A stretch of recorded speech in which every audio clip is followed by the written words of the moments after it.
Kyiv's mayor, says parts of the capital are without power and water after Russian airstrikes hit the city's critical infrastructure. Residents have been warned to remain in shelters because of the possibility of renewed shelling, according to the Kyiv military administration, which has been warning people today. Well, earlier I spoke to the BBC's Hugo Bechega from the Ukrainian capital, Kyiv. We've been given the all clear from the authorities, so we're back here in our usual position in Kyiv. So what we know is that critical infrastructure has been hit here in the capital. As you said, there are reports of power cuts across the city, also water outages across the capital this morning.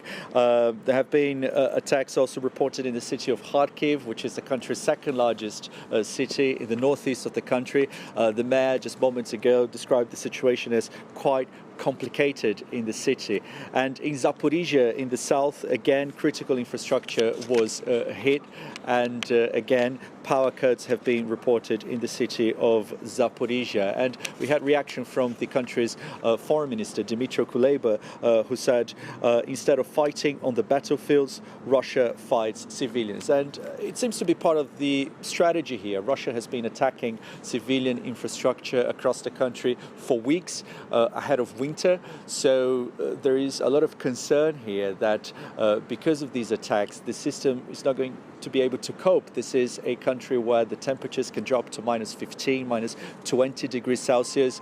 President Zelensky has said that a third of this country's electricity infrastructure has been damaged. And I think last week we heard a dramatic plea from one of the country's deputy prime ministers saying, telling Ukrainians who fled the country to stay where they are, to help ease the pressure on the system and to return only after winter. So there is a lot of concern that these attacks are going to continue. And again, the Ukrainians are saying that this is how the Russians are reacting, are responding to setbacks on the battlefield by attacking civilian sites and civilian infrastructure in cities across the country, including places away from the front lines.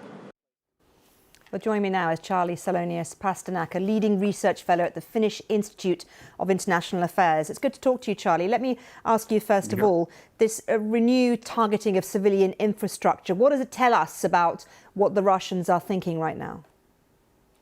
Well, quite clearly, they don't see a lot of success on the military battlefield and have moved for some time now to strike purely at civilian targets, infrastructure targets, with the goal clearly of creating some sort of pressure for Ukrainian political leadership to negotiate. But in fact, history suggests that the opposite is going to happen.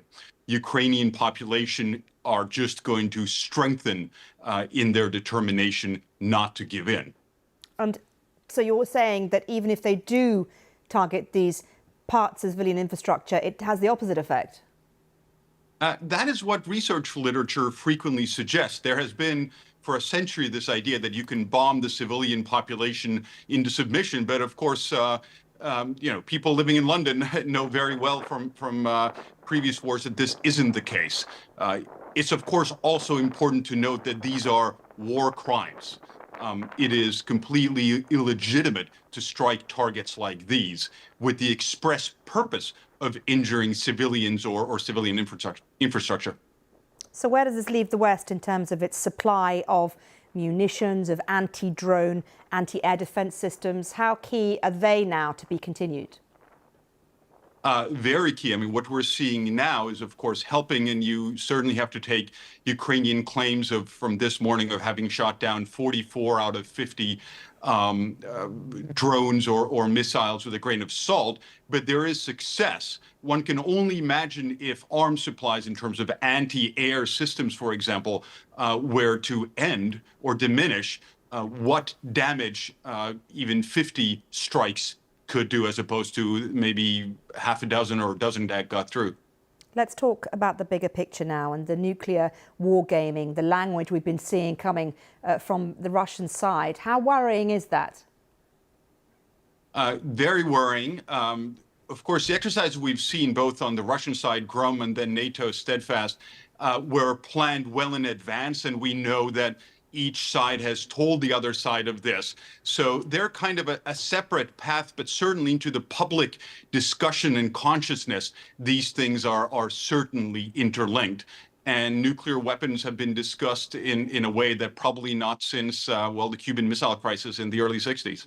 So where does that leave the West in terms of its attitude towards what's happening in Ukraine? Should it change it, or should the West hold fast?